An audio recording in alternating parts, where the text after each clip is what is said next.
This rather exotic bamboo isn't something you'd normally associate with a traditional English garden, but it's part of one of the most impressive plant collections in the country.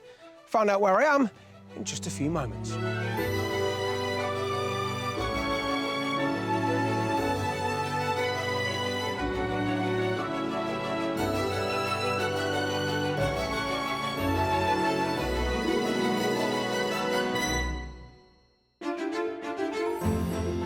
Today I'm with a London couple whose children have flown the nest and are looking forward to setting up a country life very much on their own terms.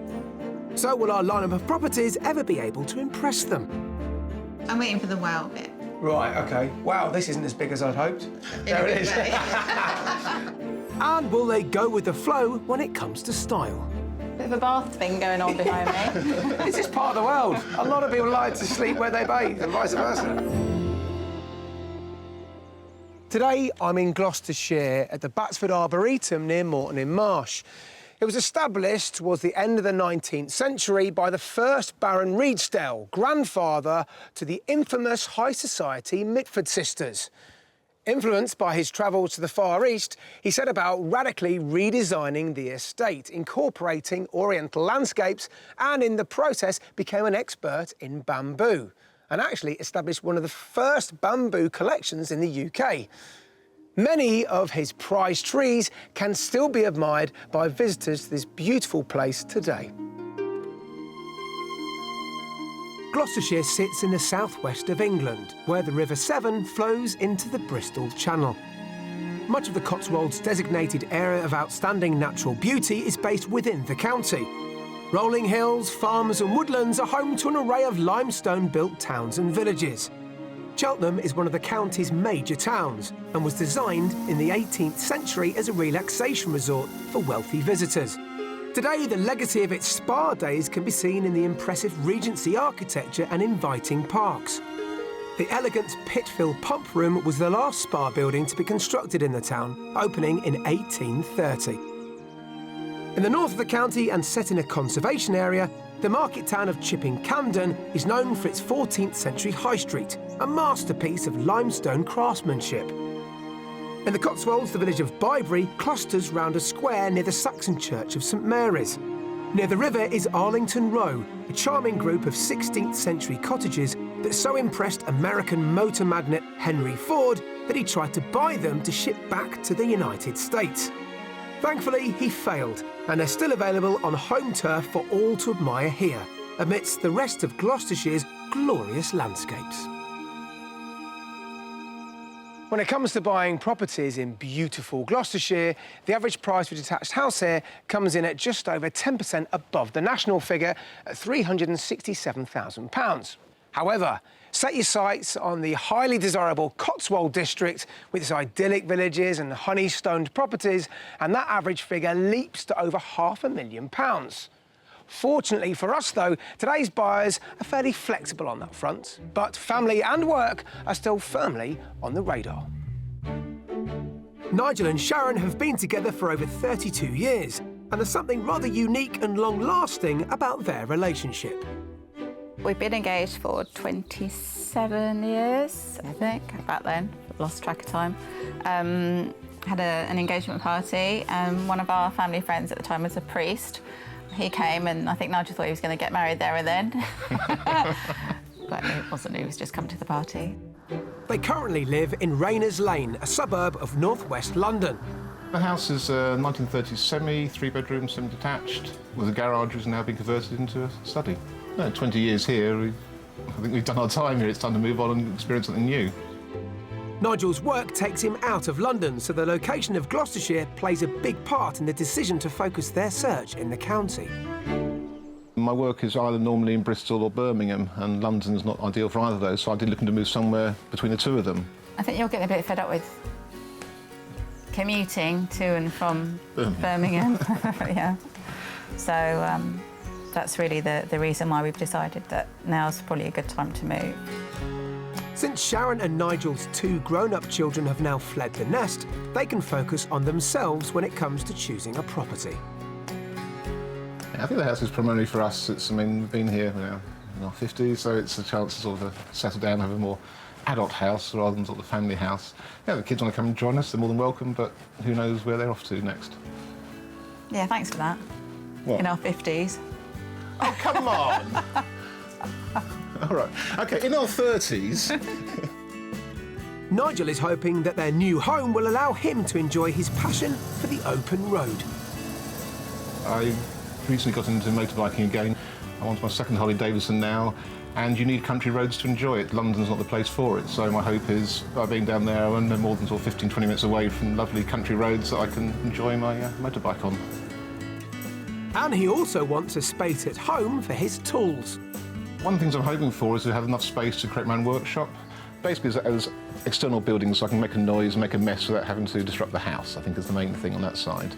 And also so you can play your music loud without annoying me. Yeah, we were looking at houses, one that had an ex-recording studio in the garden, it was all soundproofed. I'm thinking, yep, that's ideal, I can go in there, I can't annoy anybody. Nigel works regularly in Birmingham and Bristol, so Gloucestershire is convenient for both. Besides that, they're open to looking anywhere in the county, so I'm keen to meet them to discover more about their ideal property requirements. Good morning. Morning. Good morning. Beautiful morning, isn't it? It certainly is. Gorgeous. So, you'd like to have this on your doorstep? I would like to have this on my doorstep. Let's talk about your doorstep, or what it leads you to. How big's this house? 4 bedrooms, OK. detached. Detached. You're upgrading then, aren't you? You've got a semi-detached at the moment. Yeah. What does a house look like? What sort of styles do you like? More contemporary rather than old. I mean, not really into thatch and low doorways and beams. If you can find You've not been to a lot of Gloucestershire, have you? There's a lot of old properties here as well. It could be old, like old looking. Yeah. But not too old on the inside. How big a garden do you want? Something that's manageable. OK. Low maintenance. Are you a bit apprehensive about this move at all? It's a big move out of London. It is a big move. Yeah. I've always lived in London, so this is a big thing. What are you looking forward to most, then, for your life in the countryside? Probably the community spirit thing. Right. Yeah, we hopefully sort of take part in some local events and sort of some festivals, fairs. I mean, we chatted to people yesterday, and it seems that every village has a fair at some stage in the year, and just a chance to get involved. So where do you want this house to be set? Ideally, not overlooked. OK. So I'm assuming that's going to be an edge of village location. But you want it to be within the village? Or if it's within the village but not too overlooked, then that's OK. I want to get a sense of what you want this house to be. I mean, are you big cooks? Do you entertain a lot? I'm not a great cook, but hopefully I will improve my cooking ability if I've got a nice big kitchen and stuff to do. My missus said that if I built a new kitchen. I'm still waiting for the first lasagna. Let's talk budget. Nigel, what are we looking at? Our budget for the move is £700,000. All right. I've got 3 houses to show you. They're all going to be different. Ready to go? Hope so, yeah. Definitely. Come with me. With a generous budget of £700,000, Nigel and Sharon are looking for a detached 4-bedroom property. They'd like a manageable garden, along with a study to work from home. Nigel needs a garage for his beloved motorbike and hopes to find a workshop for his woodwork. Becoming part of community life is important to both of them, and their ideal house would be situated on the outskirts of a village. I've got a wide range of houses to show Nigel and Sharon, including a cracking conversion that I hope they'll find irresistible. After each of our tours, I'll be asking them to guess the price of the property before revealing it to them. Last but not least will be the mystery house, which takes their requirements into account, but will also give them an unexpected twist that I hope they'll both be bowled over by.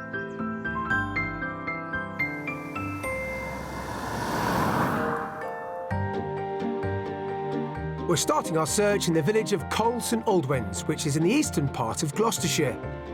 Situated on the River Colne, it's a traditional limestone Cotswold village and one of the most unspoilt examples in the area. Mainly comprised of 17th and 18th century cottages, it boasts a beautiful Grade II listed Norman church. It's a village that prides itself on community. The local shop is volunteer-run, with a substantial garden for residents to enjoy. It's based in a 16th century building once used as a poorhouse. The new inn provides a central gathering point for villagers, but will Sharon and Nigel be joining their ranks? This is the hub Coles stores, it's got a post office, it's got a cafe, but it's a community-run store. Any profits that it does make goes toward good causes for the village. Ah, excellent, just what we're Good way looking to for. meet people. Yeah, isn't it? Yeah. Now, do you think you'd volunteer? Definitely, yeah. You would? Yeah. The good news for you, you've got a very short commute, because the house I want to show you is just here. Come with Great. me. Excellent.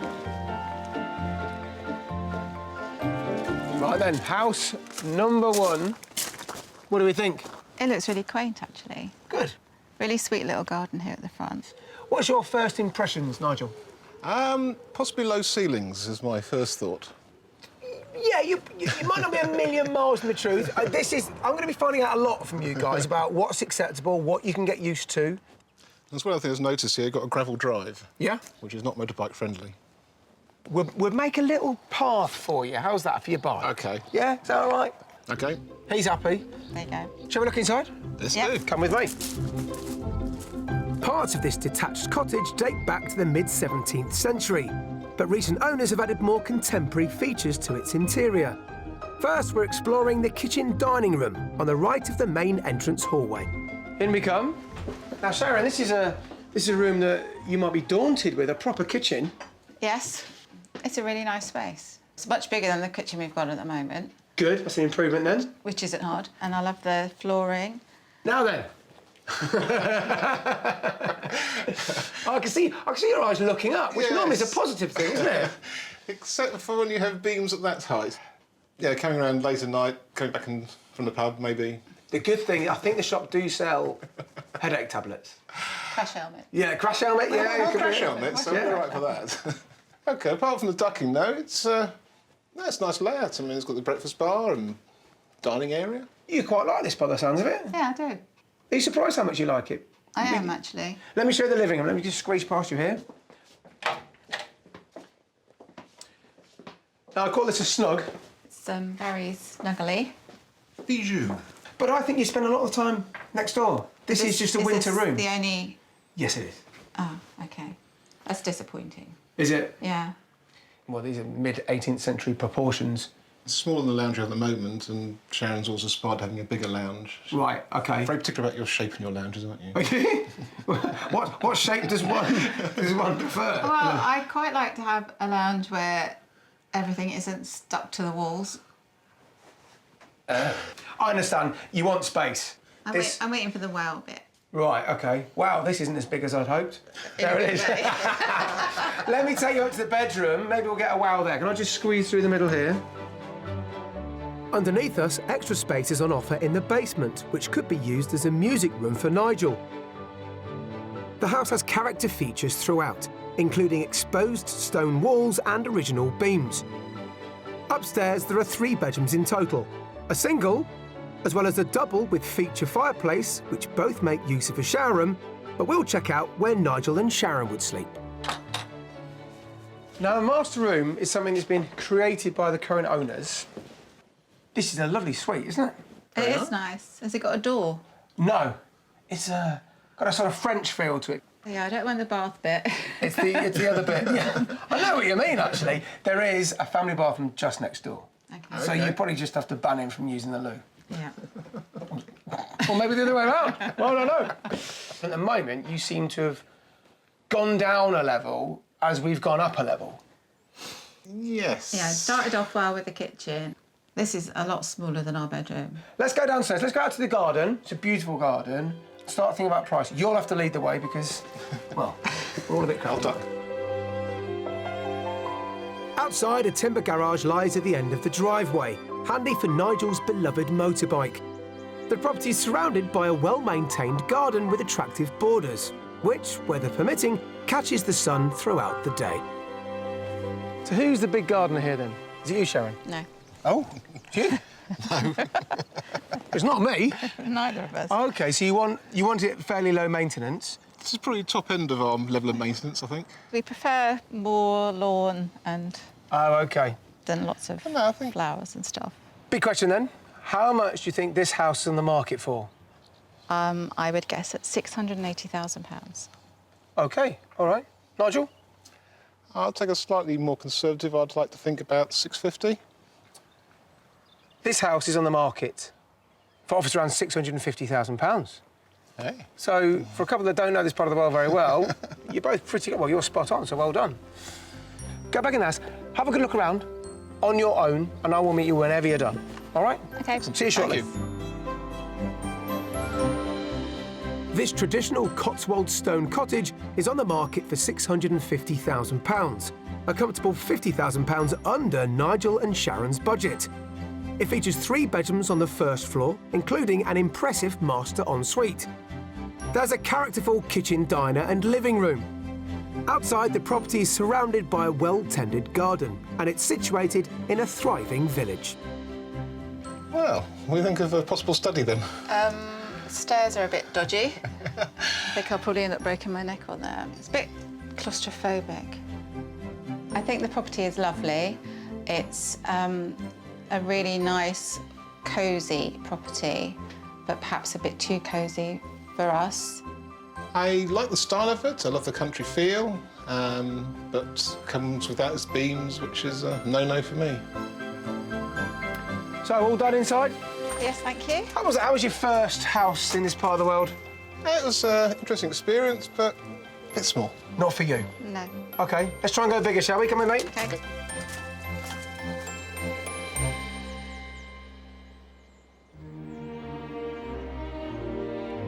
With its mellow, honey-coloured villages, gentle hills and peaceful pastures, it's hard to imagine that some 300 years ago, the Cotswolds was the setting for bloody battles and violent clashes during the years of the English Civil War. And one property which played a key part in those events was Chavenage House. Keen to explore the county's rich historical roots, Sharon and Nigel are meeting with Caroline Lowsley Williams, a member of the family who have resided in Chavenage since the mid-19th century. We've got a beautiful house here. When was it built? Various periods. Iconically, the front is Elizabethan, but this middle section is 1390. Wow. So that's medieval, and then it's gradually got bigger. Oh, and who built it? Well, the actual house was built by a chap called Edward Stevens. The Cotswolds was built on the back of the sheep, and he'd made his money out of the sheep. It was Stevens who gave Chavenage the classic Elizabethan look that is still preserved to this day. It was very much involved in the English Civil War, but there's a lot of history in the house, and so come and have a look. Oh, excellent. Chavenage's historic hallmarks are visible throughout the house. Carvings of Edward Stevens' initials are a reminder of his involvement in the renovations. Caroline is taking them to one room which has a unique connection with the turbulence of the English Civil War. So this is our noted room. Oliver Cromwell was a visitor here in 1648. It is amazing. I love the tapestry. The English Civil War was fought between 1642 and 1651 over the power of the monarchy versus the rights of Parliament. Oliver Cromwell was one of the principal Republican commanders and became ruler of the Commonwealth of England after the exile of King Charles II. And what role did this house play in the Civil War? During the Civil War, this house really punched above its weight because this was a parliamentarian or Roundhead supporter in a mainly royalist area. And in 1645, in the middle of the Civil War, this house had all the Roundheads based here. Our ghost story comes from that period. The house here was owned by an MP. He refused to sign the death warrant of Charles I, but he was persuaded eventually by Cromwell to change his mind.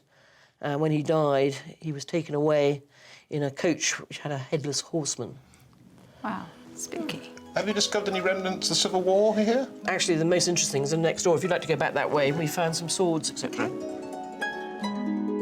Cromwell's son-in-law and second-in-command was General Ireton, still remembered here. If you come into this room, this is General Ireton's room. You've got a good collection of weapons in here. So this was a Civil War sword. This was a foot soldier's sword. Interestingly, it's double-sided. But what's really interesting, do you see here the very pronounced blood groove? Apparently, if you plunge a sword into somebody's belly, that's great.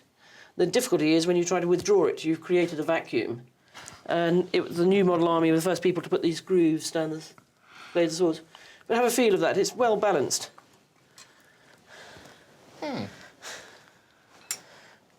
So this is a Civil War pike. A pikesman would march to war like this, get in position, pike into the ground, and then put the foot behind it, and then hold it like this. So a cavalry attack would come on a wall of steel, Pretty Yeah. gruesome time. Arguably, Cromwell eventually won because he was a better organiser and procured better weapons. These are coaching blunderbusses. They're muzzle loading, and these would be on top of a carriage. You'd put your shot in there, well, with powder first, ram it, and then you'd put your shot, pull your thing back, aim, and fire. So what sort of range do they have then? Very little, and also very inaccurate. So that's why you still had arm-to-arm combat in the Civil War. It was a quicker way of killing people. Well, thank you very much for showing us the weapons and around these rooms. Yeah, not at all, yeah. Having journeyed through time in one of the county's most historic homes, it's time to return to the present day to find Sharon and Nigel their very own country manor in this part of the world.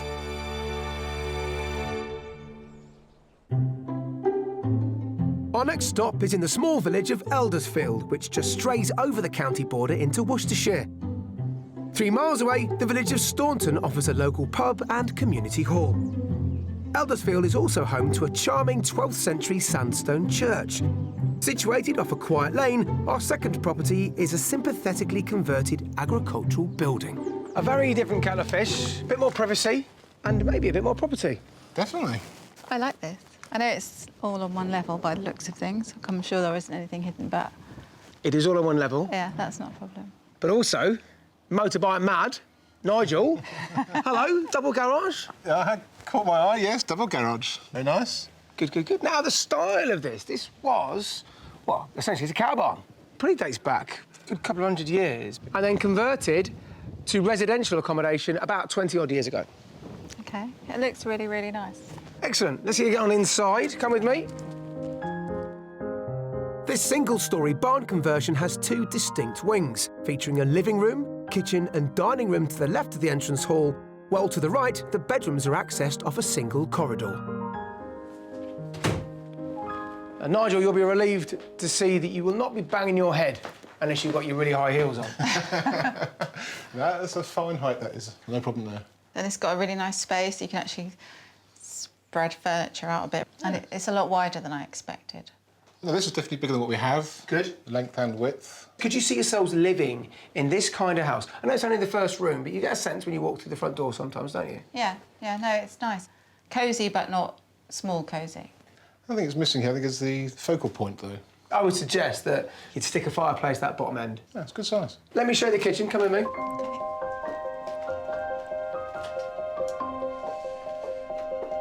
Oh, a very versatile room, this. You can do all sorts with it. Oh, this is a nice space. I like the fact that you can have a sofa in here, as well as the table and the kitchen, so it's all one. Yeah, I mean, it's a waste. I mean, I think they probably could have a cricket net along here. It's so long, couldn't they? But, you know, OK, if you want a dining table, then fine, go for it. Yeah, it's a good-sized kitchen. Plenty of worktop down there, I notice. Plenty of room for cooking there, Sharon. Yes. Yep, No pressure. no pressure. Let me take you to the bedroom end of the property. Thank you, sir. Okay. There are 4 bedrooms altogether, including a bright single, a double, along with a family bathroom complete with roll-top bath. But we're heading past these to the master. Right at the far end of the property, you find bedroom number 3. 3, as in there are only 3 bedrooms. Not necessarily, Okay. because through that door there's a further ensuite bedroom, Okay. number 4. So you've got 4 bedrooms, but it means that someone will be walking through this bedroom. I like the sort of the architecture and stuff inside here.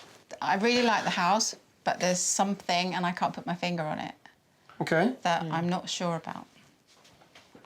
Well, if you can't put your finger on it, I have no chance. Stay with this house, and let's go back outside, because I think the outside space here will really suit you. Let me just squeeze through here, sir. Thank you very much. Outside, the garden runs the whole length of the house and has been designed for ease of maintenance. It provides a variety of seating areas from which to take in the surrounding countryside. Now, a lot more garden, but look at that. Views of the Malvern Hills. Gorgeous. For you, when you work in there, Nigel, that's a home office. OK. Right then, Nigel, guess the price. I'd put the price of this at £625,000. Right, OK. I think probably £675,000. Right. This house is on the market for £565,000. Okay, that's a surprise. We're outside of the Cotswolds. That really helps. What do you think, then? I'm still not sure that it's us. Don't know whether it's just that it's so different to what we've got at the moment. What about the area, then? It sits quite nicely into your commute to Bristol and Birmingham. The sort of main village is a little bit away. 4 minutes in the car. Yeah. Yeah, I think our hope would be sort of a pub in walking distance. Yeah. I think you should go back into the house, have a good look at this place on your own. Go. Okay. See you in a bit. Okay. Significantly under budget at £565,000, this single-storey detached barn conversion has a generous-sized kitchen and living area and features 4 bedrooms and 2 bathrooms. The manageable garden enjoys spectacular views over the Malvern Hills, and the outbuildings provide both office and garage space for Nigel. I love the kitchen diner. This really works. I really like this. I'm not sure if I can see myself living here as it stands. The area is lovely. It's beautiful, beautiful area. But the actual house, I'm not sure if it's right for us. This is a different style of house for me. I'm just not familiar with it in terms of having sort of everything laid out on one floor. It's also a bit disjointed in terms of the studies over the other side of the property, and there's the house over here. It just doesn't flow for me. So have you figured out what it is yet, this X factor, this thing that's stopping you moving forward? No, not really. Could be us. It could be you, but I tell you what, you've got 2 good houses to think about tonight. So sleep on it, talk about everything, maybe over a bottle, yeah? Yeah, sounds a good plan. Let's go.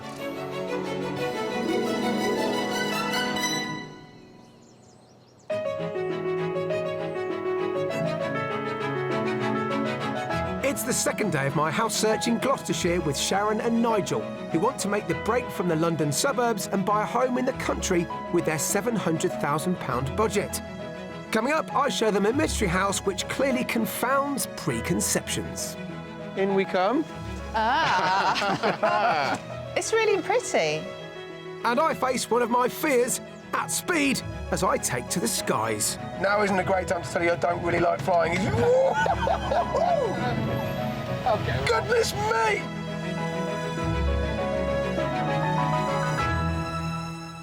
For Sharon and Nigel, house number 2 was coming out on top yesterday. But as they left, I knew something wasn't working for them. And even Sharon herself said she couldn't quite put her finger on why. So I know that doesn't help me a great deal in finding them the right house, which is where the mystery property comes in. It challenges our buyers' expectations. It offers them something a little bit different. And in doing so, that can often flush out what our buyers are looking for. So let's see how we go. Now for the mystery house. Yeah. It's often something a bit unexpected. Would it be bad if it was thatched? Yes. Why? Don't know, I just don't feel myself living in a thatched house. It's not really... That is not an answer. Would it be bad if it was thatched? Yes. Why? I don't know. Well, they normally come with low beams. Right, OK. Well, we're getting somewhere. Thankfully, Sharon's here. The mystery house is located in the parish of Norton, which sits between Gloucester and the medieval market town of Tewkesbury. Tewkesbury has been a thriving commercial hub for centuries. Its history is reflected in an eclectic mix of architectural styles. Medieval cottages rub shoulders with Tudor townhouses and Georgian buildings. The town is dominated by its 12th century abbey. Consecrated in 1121, it's widely admired as having one of the finest surviving Norman towers in the world. A 15-minute drive away, our mystery house is located in the quiet hamlet of Priors Norton, close to the Church of St Mary's, founded in the 13th century. Nearby, the mystery property comes with a character all of its own. In we come. Ah. A thatch. A thatch. Not all thatch, but yes, there is thatch. A bit of thatch. It's really pretty. Really, really. I love the windows. This thatch was done 6 years ago. OK. This is a water reed thatch, which means it will last for 40 years. Oh, OK. It's really pretty. I'm just wondering about the beams inside. Well, let's go and have a look, shall we? Okay. Come with me. Have some faith. A small hallway opens directly onto the dining room. I just want to quickly pause here to point out the main feature. Would that be the fireplace? Gorgeous, isn't it? It's beautiful. Lovely. Very Christmassy, this room. Yeah.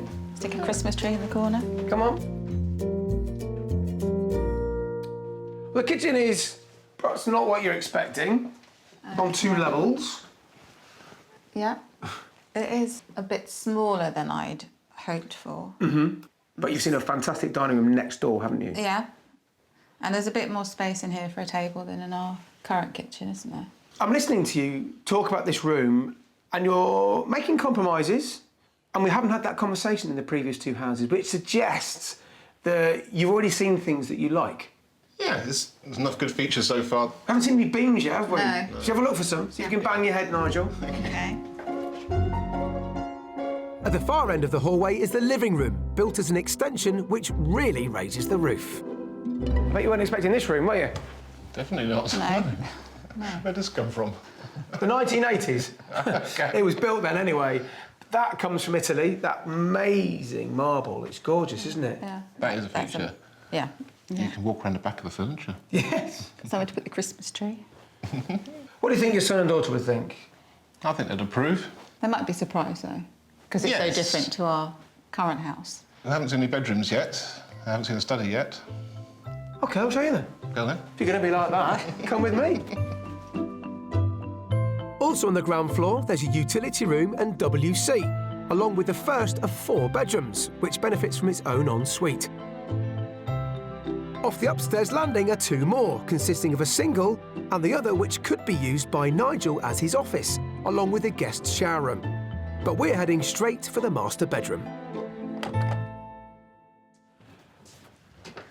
You said you wanted views from part of the house. Yeah.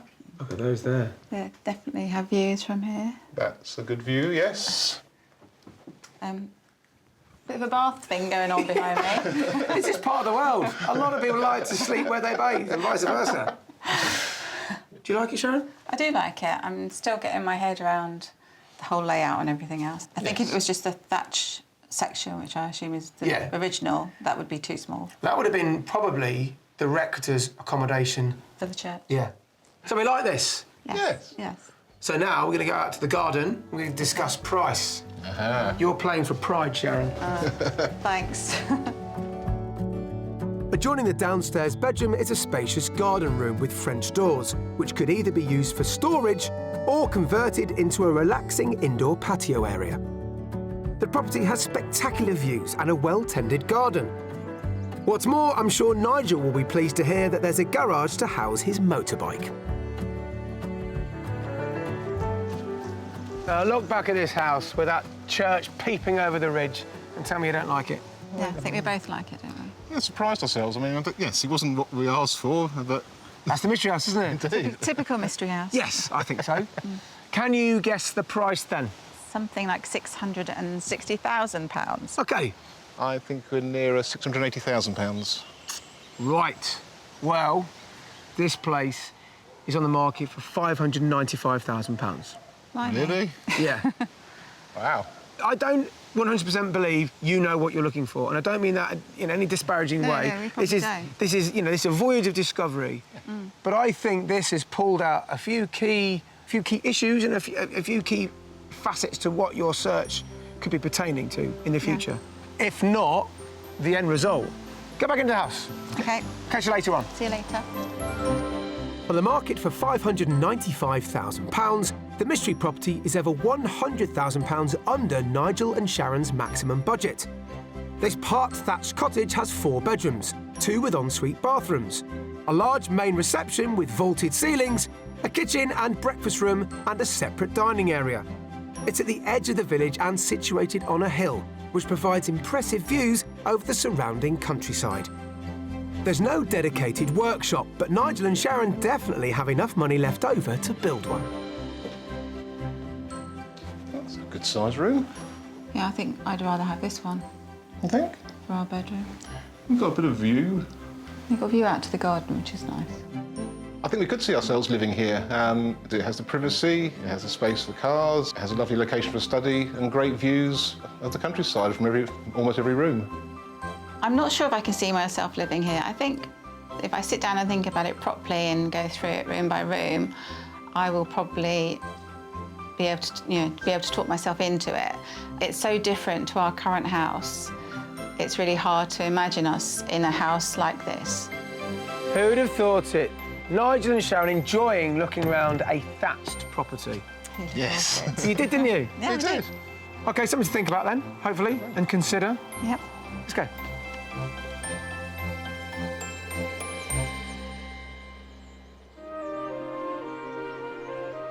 Spanning some 800 square miles, the Cotswolds is well known for its unspoilt, undulating countryside.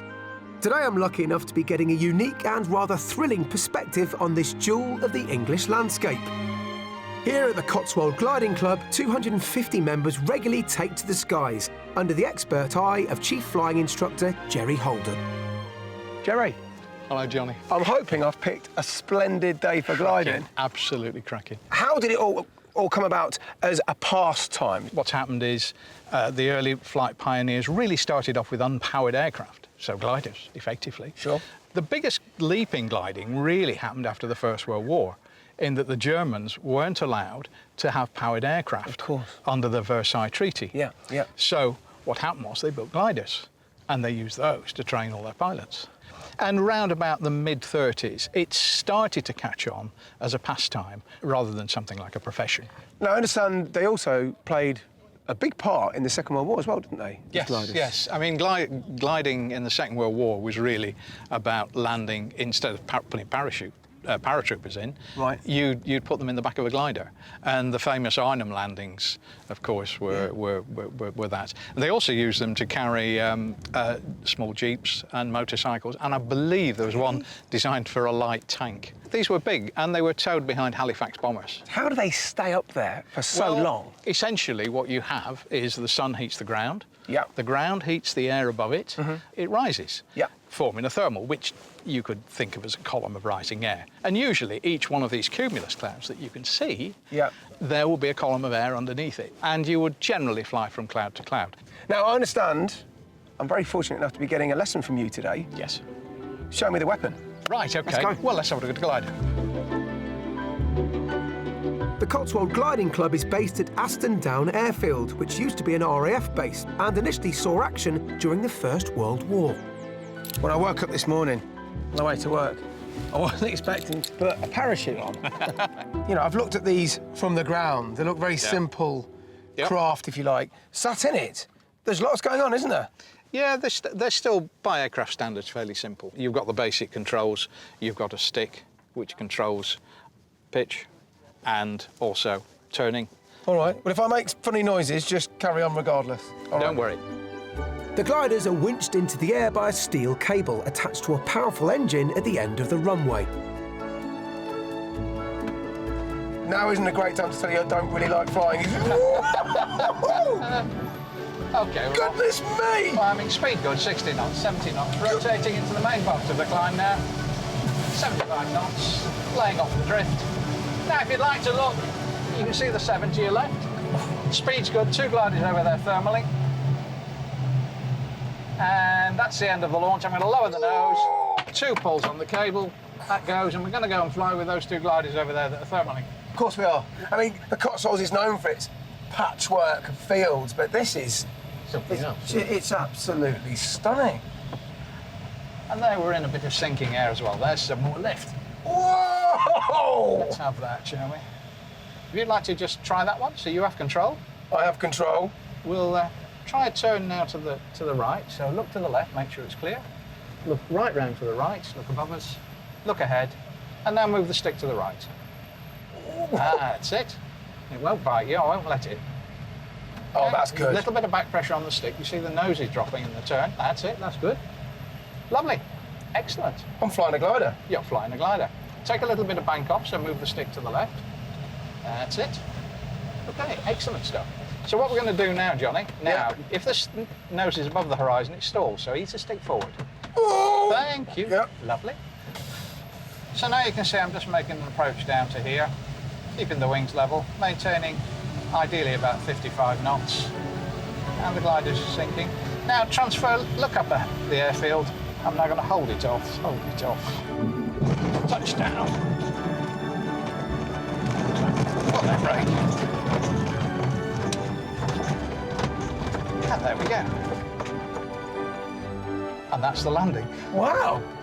Well, I've got to tell you, to take control of this amazing machine, it was fantastic. Thank you very, very much. Now it's an absolute pleasure, Johnny. Admittedly, it was a bit of a gamble showing Nigel and Sharon a thatched property, but yet again, the Mystery House has worked its charms. Whether, however, it's done enough to warrant a second viewing, well, let's find out.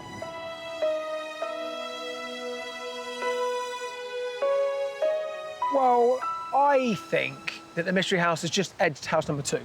Am I right? Yes. Yeah. In fact, probably more than edged. Oh, what? Good, good. That's an emphatic yes from both of you. Definitely. Good. What's made it stand heads and shoulders above house 2 then? I think probably the space in it, the layout was much better. Yeah, but it has a lot of scope. What's next then? I think we're probably going to need to have a few more days of looking around, actually getting to know the area, and then make a decision. What's holding you back with the Mystery House then? If you could take the Mystery House and put it in the first village, or the edge of that first village, then got a deal. Now we're getting somewhere, aren't we? Yeah. Yeah. The first village was lovely. I really liked the first village. Yeah. Community shop, the whole sort of thing. Yeah. It's something to get involved with. I'm not sure you have the same opportunities in the Mystery House's location. How are you going to move forward then from here? Sharon? We definitely need to find the location that we want to be in, rather than the house first. Yeah. Search on. We will. Hopefully you've taken something from this. It's been And really good. Whatever you do, please let us know what and where you decide on buying. We will. And thank you very much for the time we've taken us showing these new properties. Yeah, it's been a really good experience. My pleasure. Good luck. Thank you. When you have a couple that are so flexible over a location and indeed what kind of property they're looking for, they can often find it difficult to put their finger on what works and indeed what doesn't. And I think that's been the case over these past couple of days. But that's not to say Nigel and Sharon haven't moved forward in their search. They have. They've seen the benefit of character properties. I think they've warmed to the idea in living in an older house. But what they need to do now is focus on the position of that property. I personally think they'd be better looking at a small market town, perhaps with a rural feel, or a larger village. That, I think, will make their move from the big smoke of London a lot more comfortable. Looking forward to finding out what happens next. See you next time. If you would like to escape to the country in England, Wales, Scotland or Northern Ireland and need our help, you can apply online at bbc.co.uk/be on a show.